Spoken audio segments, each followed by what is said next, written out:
स्वागत है आप सभी का उत्तराखंड के बुलेटिन में। मैं हूं आपके साथ ज्योति यादव। चलिए बुलेटिन की शुरुआत करते हैं। देहरादून में अपर जिलाधिकारी के मिश्रा की अध्यक्षता में कलेक्ट्रेट ऑफिस में जनता दरबार लगाया गया।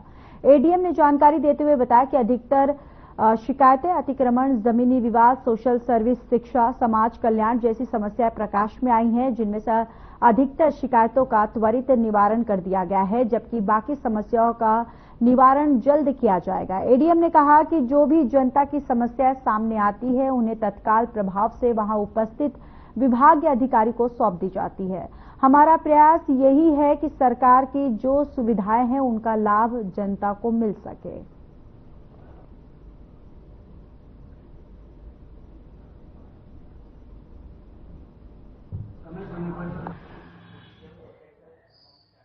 एज यूजुअल है, जैसा देहरादून चूंकि राजधानी है और अधिकांश आज जो कुछ शिकायतें थी वो करीब 124 शिकायतें थी, जिसमें कुछ ऐसी भी थी जो जमीन के अतिक्रमण से संबंधित है और कुछ बिजली की थी, किसी का बिल जो है टेक्निकल डिफॉल्ट या किसी अन्य वजहों से ज़्यादा आ रहा है, और कुछ आर्थिक सहायता को लेके कि कुछ लोग सरकार से आर्थिक सहायता चाहते हैं, और कुछ अन्य साफ सफाई को लेके। इस प्रकार कुल 124 शिकायतें हैं। कुछ शिकायतों का तो जो अल्पकालिक हैं, जिनका समाधान तुरंत हो सकता था, वो वही मौके पे अधिकारी को संबंधित अधिकारी को निर्देश करके कराया गया, और कुछ जो दीर्घकालिक हैं उनमें संबंधित अधिकारी को समाधान हेतु। उत्तराखंड में एनसीसी, एनएसएस, नेहरू युवा केंद्र और भारत स्काउट और गाइड के स्वयंसेवकों के लिए आपदा मित्र बनने का सुनहरा मौका है।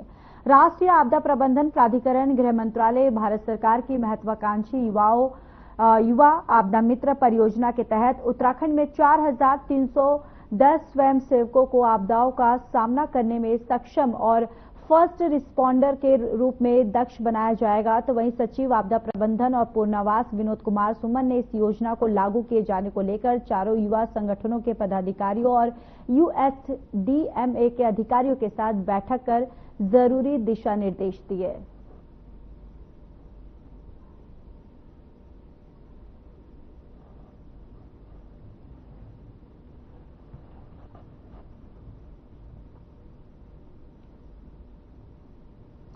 चैत्र नवरात्रि 30 मार्च के शुभ अवसर पर देवघाट देवी मंदिर में नवनिर्मित मंदिर में मूर्ति प्राण प्रतिष्ठा, देवी भागवत कथा और मेला को भव्य और सुचारू रूप से संपन्नता करने के लिए देवी मंदिर समिति द्वारा जनप्रतिनिधियों, व्यापारियों, प्रशासनिक अधिकारियों और क्षेत्रवासियों के साथ बैठक की गई, जिसमें सुरक्षा व्यवस्था के लिए उप जिलाधिकारी भिकिया सैंड, थाना अध्यक्ष देवघाट से वार्ता की गई और क्षेत्रवासियों के लिए पत्राचार और जनसंपर्क अभियान के लिए निर्देश दिए गए।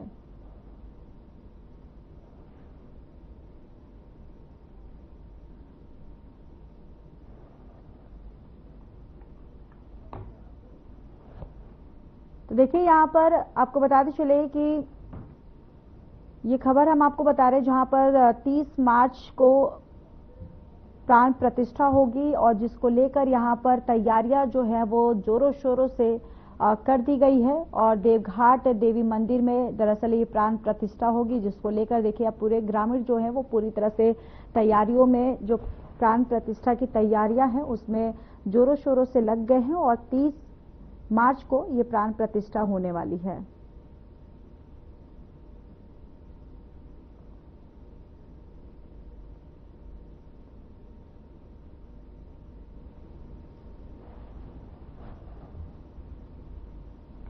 उत्तराखंड में गर्मियों में प्रदेशवासियों को बिजली कटौती का सामना नहीं करना पड़ेगा और बिजली की सप्लाई और सामान्य बनाए रखने में पिछले साल ऊर्जा निगम के पसीने छूट गए थे। बिजली की मांग रिकॉर्ड 62 मिलियन यूनिट तक पहुंच गई थी।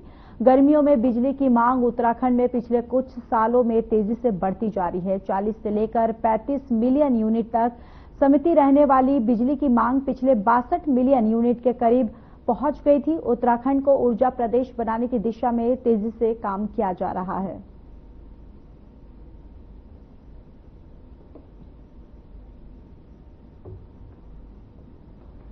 तो देखिए, देहरादून से ये खबर है जहां पर बिजली की आपूर्ति को लेकर जिस तरीके से बिजली की कटौती को लेकर परेशानियों का सामना करना पड़ रहा था और पिछले समय जो प्रशासन की यहां पर बिजली कटौती को लेकर उनके काफी परेशानियां करनी पड़ी, जिससे पिछले साल की तुलना में इस बार अब राहत होगी, क्योंकि गर्मी में प्रदेशवासियों को इस बार एक अच्छी खबर है कि बिजली कटौती की जो समस्या जिस तरीके से पिछली बार उन्होंने झेला है, इस बार नहीं झेलना पड़ेगा, क्योंकि इस बार बिजली आपूर्ति को लेकर पूरी तरह से तैयारियां जो है वो कर ली गई है। तो एक अच्छी पहल और एक अच्छी खबर जो है वो ग्रामीणों के लिए है।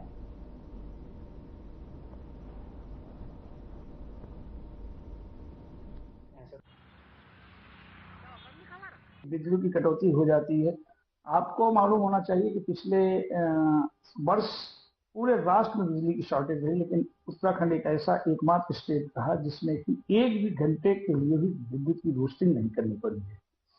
ब्रेकडाउन्स गर्मियों में जब लोड बढ़ता है तो कुछ लाइनों पर जरूर हो जाता है, उसको भी हम लोग कोशिश कर रहे हैं कि ब्रेकडाउन ना हो, लेकिन रोस्टिंग जैसी शब्दावली पिछले 1.5 साल से इस प्रदेश में बिल्कुल भी नहीं हुई, ना रोस्टिंग की गई। वही कह रहा हूँ ऐसा।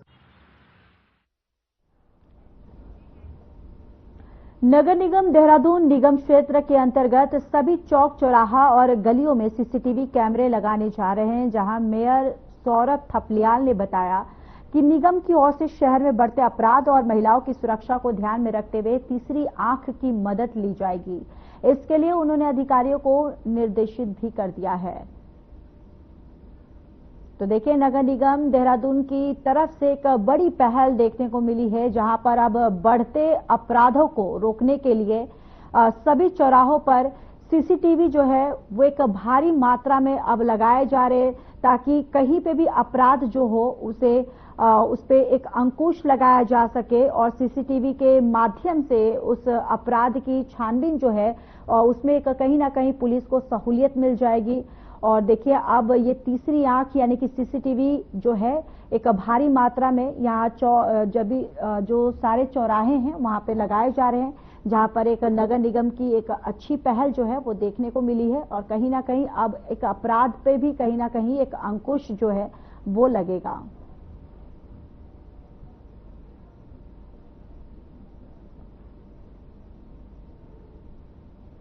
देखिए, इसके लिए हमने, क्योंकि हमारा इस संकल्प पत्र पे भी हमने ये कहा था कि देहरादून शहर को हम जो सीसीटीवी कैमरों से आच्छादित कर देंगे। ऐसी कोई प्रमुख चौक चौराहे गलियां ऐसी नहीं होंगी कि जहां पर सीसीटीवी कैमरे हमारे ना लगे हों। ये जो तीसरी आंख है सीसीटीवी के माध्यम से, एक तो हमारी जो नागरिक हैं, जनता है, वो सुरक्षित महसूस करेगी। हमारी माताएं बहनें, उनको आने जाने में किसी प्रकार की उनको एक सुरक्षित वातावरण मिलेगा। दूसरा, साथ ही कुछ जैसे नशे का कहीं ना कहीं पे सेवन होता है और कहीं पे भी जैसे अंधेरी जगह होती है, ऐसी किसी अंधेरी जगह पे एक तो हमने लाइटों की व्यवस्था करने के साथ साथ सीसीटीवी कैमरे भी वहां पर हम लगाने जा रहे हैं।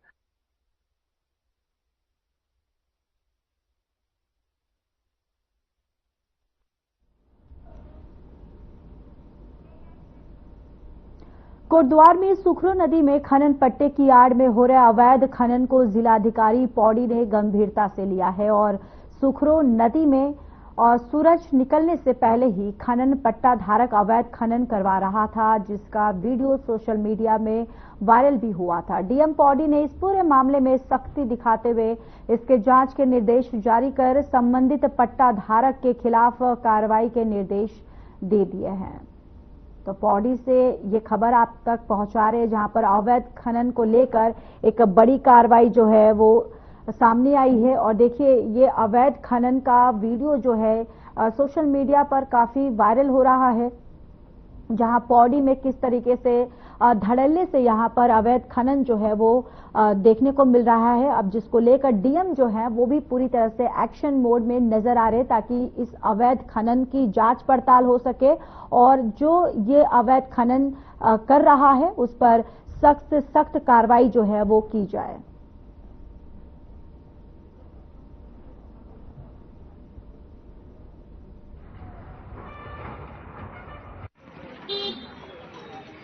के विरुद्ध कड़ी कार्रवाई के लिए भी मेरी तरफ से निर्देश जा चुके हैं। फॉरेस्ट डिपार्टमेंट हो गया, रेवेन्यू की जो टीम है, पुलिस डिपार्टमेंट है, और मैनिंग ऑफिसर, इन चारों लोगों को कंबाइंड रूप से काम करना है और इसके लिए मेरी तरफ से निर्देशित किया गया। जल्दी इसमें अपेक्षित प्रगति प्राप्त होगी।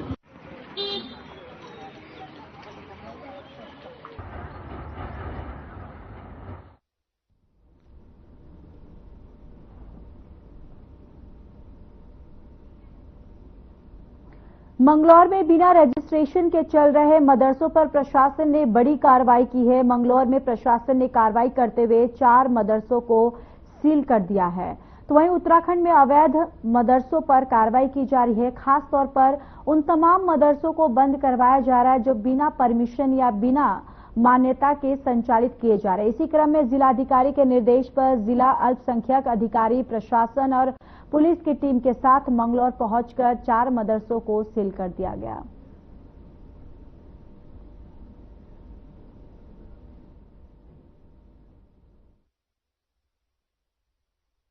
देखिए, 1 महीने पहले हमने सर्वे कराया था तो उसमें 60 से ऊपर अवैध चिन्हित किए गए थे। तो लगभग 1 महीने का समय भी उनको मिल गया है कि कागज वगैरह पूरे कराना, रजिस्ट्रेशन जिसकी कमी थी वो पूरा करा ले। इसके बावजूद भी जिन लोगों ने नहीं पूरा किया है उस पर कार्रवाई की जा रही है।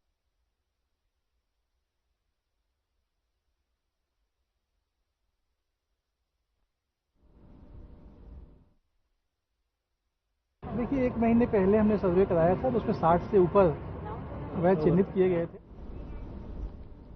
जंगलों में वन अग्नि की घटनाओं को रोकने के लिए वन विभाग को शीतला खेत में ग्रामीणों का साथ मिला है। पूरे प्रदेश में वन अग्नि प्रबंधन के लिए प्रसिद्ध शीतला खेत वन क्षेत्र में ग्रामीणों ने फायर पट्टी बनाकर जंगलों को बचाने का अभियान चलाया। जंगलों में वन अग्नि की घटनाओं को रोकने के लिए शीतला खेत वन क्षेत्र में ग्रामीणों और महिला मंगल दल ने वन विभाग के सहयोग से फायर पट्टी बनाने का अभियान चलाया। नौला, भाकड़ और स्याही देवी गांव के ग्रामीणों ने जंगलों में फैली सूखी घास, चीड़ की पत्तियां और अन्य ज्वलनशील सामग्री को हटाया गया।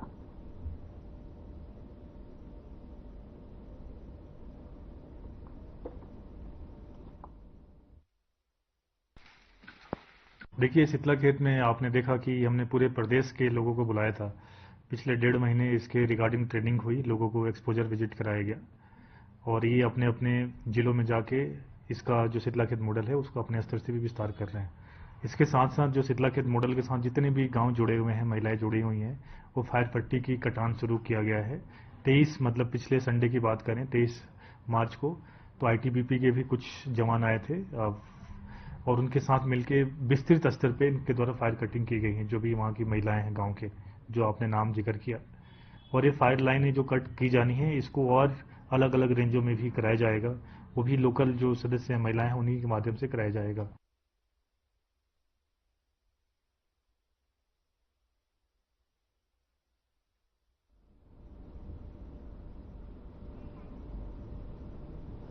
दुनिया भर में हर साल 24 मार्च को वर्ल्ड ट्यूबरक्लोसिस डे मनाया जाता है, जिसके पीछे का मुख्य उद्देश्य है टीबी रोग के प्रति लोगों में जागरूकता बढ़ाना और क्षय रोग के नियंत्रण की दिशा में की गई उपलब्धियों को याद दिलाना होता है। देहरादून की आईआरटीडी सभागार में कार्यक्रम का आयोजन किया गया, जिसमें स्वास्थ्य मंत्री धन सिंह रावत ने बतौर मुख्य अतिथि शिरकत की।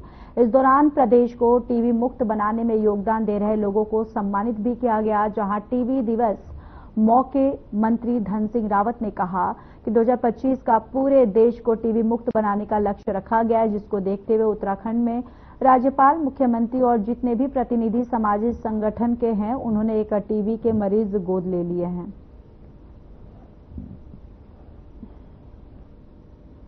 सबसे पहले तो मैं आदरणीय प्रधानमंत्री जी का धन्यवाद देना चाहता हूं कि उनके नेतृत्व में 2025 तक पूरे देश को टीबी मुक्त करना, और उत्तराखंड का सौभाग्य कि हमारे प्रदेश में हमारे मुख्यमंत्री जी के नेतृत्व में स्वास्थ्य विभाग के अथक प्रयासों से और जितने भी हमारे सामाजिक संगठन हैं उनके प्रयासों से लगभग हमारे प्रदेश में 5000 ग्राम सभाएं टीबी मुक्त हो चुकी हैं। आज हमने देहरादून के 15 ग्राम प्रधानों को भी जो है टीबी मुक्त का जो है सर्टिफिकेशन दिया है, और हमारा प्रयास रहेगा कि जैसे ही हमारे सारे गांव टीबी मुक्त हो जाएंगे, फिर हम नगर पंचायत और नगर पालिका, नगर निगमों में इस अभियान को चलाने जा रहे हैं। और मुझे लगता है कि पूरे देश में सर्वाधिक काम अगर टीबी मुक्त पे किसी राज्य में हुआ है तो उत्तराखंड राज्य में हुआ है।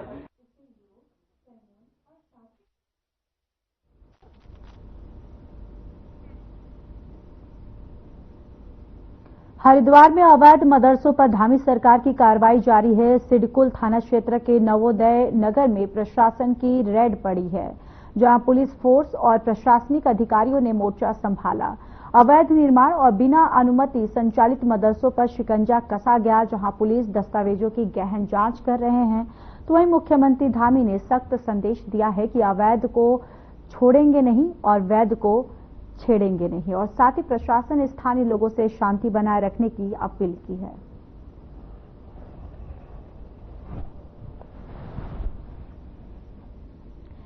तो देखिए, यहां पर मुख्यमंत्री पुष्कर सिंह धामी के द्वारा निर्देश दिया है कि जो भी अवैध जो मदरसे होंगे उन पर सख्त जो कार्रवाई है वो की जाएगी। साथ ही साथ उन्होंने ये भी कहा है कि अवैध को छोड़ेंगे नहीं और वैध को छेड़ेंगे नहीं। ये बात जो है मुख्यमंत्री पुष्कर सिंह धामी के द्वारा कही गई है। लगातार जिस तरीके से हम देख रहे हैं कि देहरादून में और उत्तराखंड की या बात करें, वहां पर लगातार मदरसों को लेकर एक बड़ी मुहिम जो है मुख्यमंत्री के निर्देश के बाद छेड़ी गई कि जो भी मदरसे जो है वो अवैध तरीके से जहां पर संचालित हो रहे हैं उन पर सख्त कार्रवाई जो है वो की जाएगी। और ऐसी मुहिम जो है मुख्यमंत्री पुष्कर सिंह धामी कई समय से चलाते हुए नजर आ रहे हैं, और एक सख्त एक्शन जो है उनके बोलने के बाद यहां पर देखा भी गई है। जो प्रशासनिक है या फिर पुलिस प्रशासन जो है वो पूरी तरह से यहां पर मोर्चा संभालते हुए नजर आ रहा है, और लगातार इन अवैध मदरसों पर कार्रवाई जो है वो ताबड़तोड़ की जा रही है।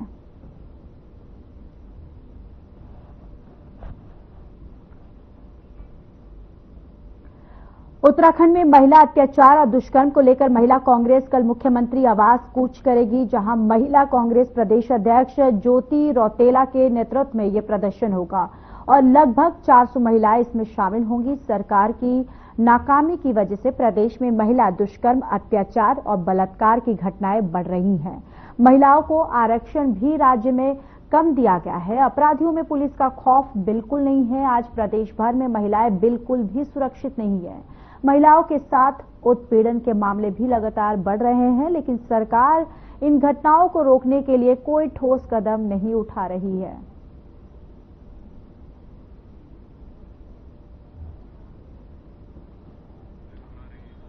ये महेंद्र भट्ट जी की तो मैं कुछ बात ही नहीं करना चाहती हूँ। रीजन कि मुझे लगता है कि एक व्यक्ति जो प्रदेश की मुख्य पद पे बैठा, प्रदेश अध्यक्ष, और जिन्होंने उत्तराखंड के लोगों के लिए जो आंदोलनकारी लोग हैं उनको सड़क छाप बोला है, ऐसे व्यक्ति की बातों को सुनना और देखना भी मुझे नहीं लगता कि आज उत्तराखंड की जनता पसंद कर रही है। और आपको भी मैं ये विश्वास दिलाती हूँ कि उनकी ये जो गलतफहमी है तीसरी हैट्रिक लगाने की, ये दूर होगी। आज जो जनता जिस तरीके से परेशान हो चुकी है, हमारे प्रदेश में इस वक्त सबसे ज्यादा अत्याचार भाजपा की सरकार में महिलाओं के साथ हुए, सबसे ज्यादा बलात्कार महिलाओं के साथ इस सरकार में हुए हैं। युवाओं पे लाठीचार्ज इस सरकार में हुआ है। लोगों के पास रोजगार नहीं है, स्वास्थ्य सुविधाएं बेहाल है, और ये बड़े बड़े प्रोग्राम्स कर रहे हैं, बड़े बड़े भीड़ इकट्ठा कर रहे हैं।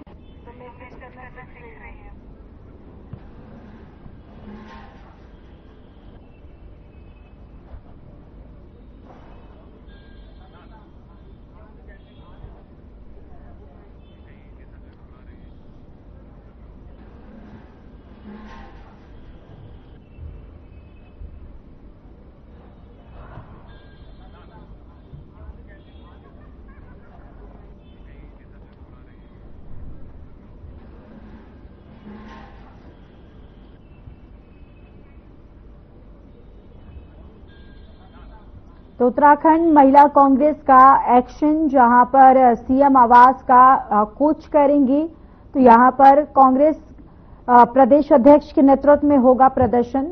जो कांग्रेस महिलाएं हैं उनका एक्शन जो है वो देखने को मिल रहा है, जहां पर सीएम आवास का वो कूच करेंगी।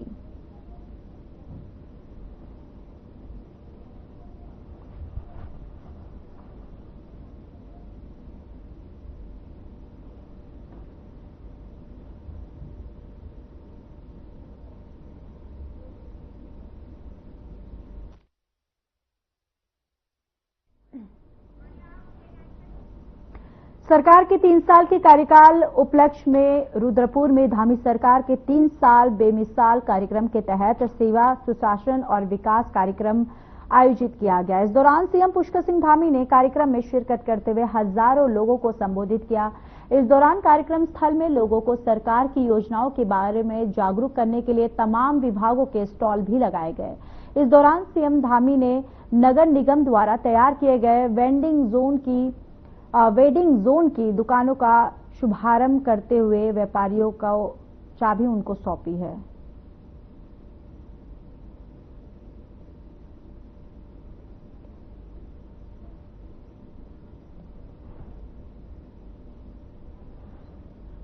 आने वाली समस्याएं उन सब का सामना करते हुए हम आज प्रधानमंत्री नरेंद्र मोदी के सहयोग से आगे बढ़े। हमने जो अपना दृष्टि पत्र जनता के समक्ष 2022 में प्रस्तुत किया था, उसके लगभग 70% से ज्यादा उसके जो हमने प्रस्ताव थे उन प्रस्तावों पर काम कर लिया है और जो बचे हुए 30% आने वाले समय में हम 2027 के चुनाव से पहले उन सब पर भी काम कर लेंगे।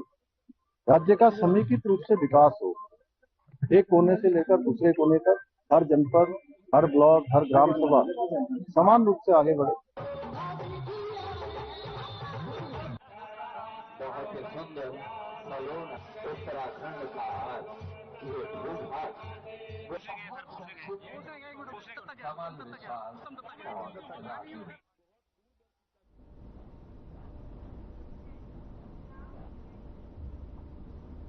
मुख्यमंत्री पुष्कर सिंह धामी के सख्त निर्देश के बाद पुलिस प्रशासन की ओर से अवैध मदरसों के खिलाफ एक्शन जारी है, तो अभी तक 100 से भी ज्यादा अवैध मदरसों को सील कर दिया गया है।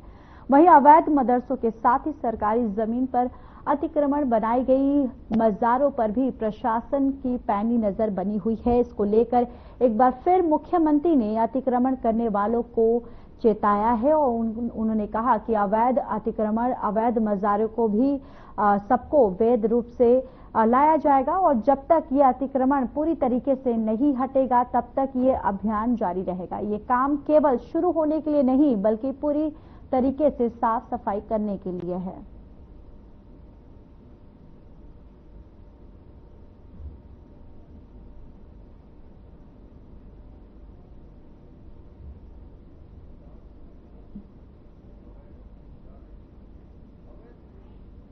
इलीगल है, सबको लीगल रूप में लाया जाएगा और जब तक ये अतिक्रमण पूरी तरह से इंक्रोचमेंट नहीं हटाया जाएगा, नहीं हटेगा, तब तक ये अभियान जारी रहेगा। और ये काम केवल शुरू करने के लिए नहीं है, ये काम बिल्कुल पूरी तरह से साफ सफाई करने के लिए।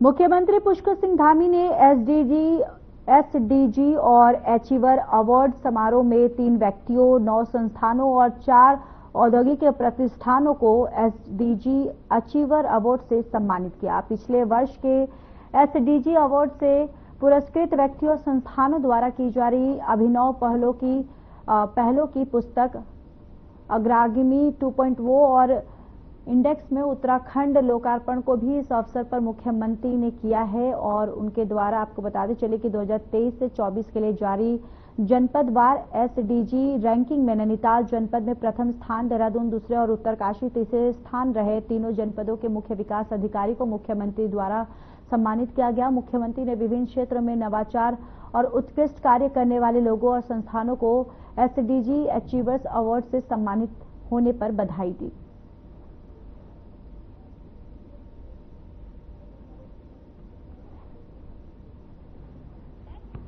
आप देखिए, अभी हम लोगों ने यहां पर यूसीसी को लागू किया है। यूसीसी लागू किया, देश की आजादी के बाद हमारा राज्य पहला राज्य है जहां पर सबके लिए एक समान कानून लागू हो गया है। हमने नकल का कानून लागू किया है। आपको ध्यान होगा, आज से कुछ वर्षों पहले नकल बहुत बड़ी समस्या थी और इतनी बड़ी समस्या थी कि जो होनहार बच्चे थे, हमारे गरीब माता पिता के बेटे बेटियां, उनका विश्वास ही खत्म हो रहा था। उनको लगता ही नहीं था उनके कि हम तैयारी करेंगे, हम मेहनत करेंगे तो हमारा कहीं चयन होगा, सिलेक्शन होगा। करूंगी।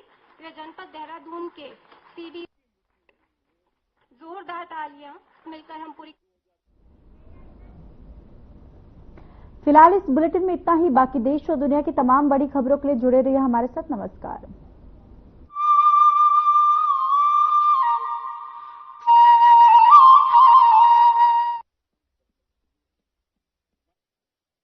क्या रंग खिला